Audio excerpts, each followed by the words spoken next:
नमस्कार मित्रांनो, तर तुमचाही मोबाईल फोन हँग होत आहे किंवा स्लो चालत आहे तर घाबरू नका. मोबाईल नवीन घेण्याची कोणतीही गरज नाही. तर आज मी तुम्हाला जे काही 3 स्टेप्स सांगणार आहे, फक्त तुम्हाला ते फॉलो करायचे आहेत. त्यानंतर 100% तुमचा मोबाईल हँग प्रॉब्लेम पूर्णपणे सॉल्व्ह होणार आहे. तर मित्रांनो, चॅनलवरती नवीन असाल तर चॅनलला सबस्क्राईब करा. मित्रांनो, जाऊया डायरेक्ट मोबाईल स्क्रीनवरती. तर मित्रांनो, तुम्हाला या ठिकाणी मी फक्त 3 सिंपल ट्रिक्स सांगणार आहे. तुम्ही जर त्या पूर्णपणे वापरल्या तर तुमचा मोबाईल हँग प्रॉब्लेम कायमचाच संपणार आहे. तर मित्रांनो, चला सुरू करूया. स्टार्टिंगला तुम्हाला काय करायची, फर्स्ट सेटिंगसाठी तुम्हाला आपल्या सेटिंगमध्ये जायचं आहे. सेटिंगमध्ये गेल्यानंतर तुम्हाला खाली स्क्रोल करायची आणि फक्त ॲप्सवाला ऑप्शन सापडायची. नंतर तुम्ही ॲप्सवाल्या ऑप्शनमध्ये गेलात तर तुम्हाला सगळ्यात वरती ॲप मॅनेजमेंटमधून एक ऑप्शन दिसेल. तर सिम्पली ॲप मॅनेजमेंटमध्ये जायचं आहे. या ठिकाणी गेल्यानंतर तुम्हाला इथं जेवढे ॲप तुमच्या मोबाईलमध्ये अवेलेबल आणि इन्स्टॉल आहेत ते सगळे ॲप तुम्हाला या ठिकाणी दिसतील. तुम्हाला असे ॲप जायचे जे आपण डेली यूज करतो. उदाहरणार्थ फेसबुक, इंस्टाग्राम, यूट्यूब हे आपण डेली यूज करतो. तर सिम्पली तुम्हाला जाऊन दाखवतो मी.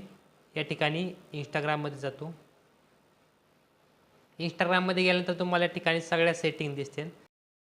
तर तुम्हाला सिम्पली खाली डाटा युजेस आणि स्टोरेज युजर असे 2 ऑप्शन दिसतील. तर सिम्पली तुम्हाला स्टोरेज युजेसमध्ये जायचं आहे.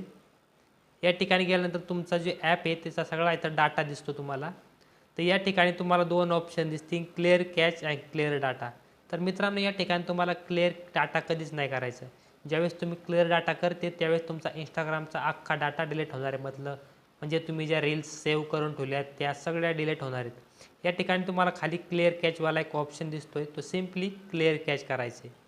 क्लिअर कॅच म्हणजे काय, जे दिवसभर रील्स पाहता किंवा एकामेकाला रील्स पाठवता तर सिम्पली तुमचा जो डेटा पाहिला आहे तुम्ही तो डाटा या ठिकाणी रिमूव्ह होतो. तर तुम्हाला असं जे ॲप तुम्ही डेली यूज करता त्या ॲपमध्ये जायचं. उदाहरणार्थ मी इंस्टाग्राममध्ये गेलो नंतर आपण हॉटस्टार एक डेली वापरतो मॅच वगैरे पाहण्यासाठी. तर इथं स्टोरेज युजेसमध्ये जायचं आहे आणि या ठिकाणी क्लिअर कॅच करायचं. असं तुम्ही जे ॲप डेली वापरता त्या ॲपमध्ये जाऊन तुम्हाला सिम्पली इथं क्लिअर कॅच करायची. दुसरी सेटिंग सगळ्यात सोपी मित्रांनो. काय करायचं, तुम्हाला प्रत्येकाच्या मोबाईलमध्ये प्ले स्टोअर तर अवेलेबलच असतं. प्ले स्टोअरवरून आपण ॲप वगैरे कायम इन्स्टॉल करत असतो. तर सिम्पली प्ले स्टोअरमध्ये गेल्यानंतर तुमचा जो प्रोफाईलचा आयकॉन दिसेल तुम्हाला सगळ्यात वरती उजव्या साईडला, सिम्पली प्रोफाईलच्या आयकॉनवरती जायचं आहे. या ठिकाणी तुम्हाला मॅनेज ॲप्स अँड डिव्हाइसवाला ऑप्शन दिसेल सगळ्यात वरती, सिम्पली त्यावरती जायचं आहे. त्यानंतर गेल्यानंतर तुम्हाला मॅनेजवाल्या ऑप्शनवरती जायचं आहे आणि यानंतर तुम्हाला दिस डिव्हाइसवाला ऑप्शन दिसेल त्यावरती क्लिक करायचं आहे आणि खाली करायचं नॉट इन्स्टॉल्ड. तर या ठिकाणी तुम्हाला जेवढे ॲप दिसतील ते ॲप तुम्ही इन्स्टॉल केलेत पण अनइन्स्टॉल पण केलेत, पण त्यातला जो डाटा आहे असं या ठिकाणी राहिलेला आहे. त्यामुळे तुमचा मोबाईलची फाईल जी ॲटोमॅटिकली फुल होते आणि तुमचा मोबाईल हँग होतो आहे. तर सिम्पली तुम्हाला ॲप इथून डिलीट आणायचे. फालतू ॲप आहे म्हणजे तुम्ही डिलीट केलेले अनइन्स्टॉल केलेले ॲप आहेत तरी पण डाटा या ठिकाणी तुम्हाला दिसतोय, साठून राहिलेला आहे. तो डाटा तुम्हाला इथून असा डिलीट करायचा. जेव्हा तुम्ही डाटा डिलीट करता तेव्हा तुमचा मोबाईलचा जो स्पेस आहे तो कमी होणार आणि मोबाईल हँग नाही होणार. तर मित्रांनो, ही झाली आपली सिंपल दुसरी सेटिंग. तिसरी सेटिंग नाही, सिंपल एक ट्रिक्स आहे. तुम्हाला काय करायची, जेव्हा तुम्ही एखादे ॲप वापरता, समजा मी या ठिकाणी व्हॉट्सअप ओपन करतो, व्हॉट्सअप घडीभर पाहतो, नंतर बंद करतो, नंतर इंस्टाग्राम ओपन करतो, पण आपण मधलं बटन दाबून बंद करतो. त्यावेळेस काय होतं, हे बॅकला ॲप चालू राहतं. असे जर 4-5 सलग ॲप चालू राहिले तर सगळे ॲप कंटिन्युअसली चालू असतात. त्यामुळे आपल्या मोबाईलला कळत नाही नेमकं कोणचं ॲप चालू ठेवायची.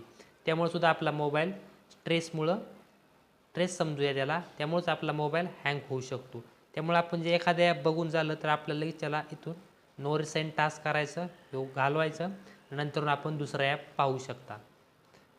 तर मित्रांनो, तुम्हाला व्हिडिओ कसा वाटला कमेंटमध्ये नक्की सांगा आणि चॅनलवरती नवीन असाल चॅनलला सबस्क्राईब करायला विसरू नका.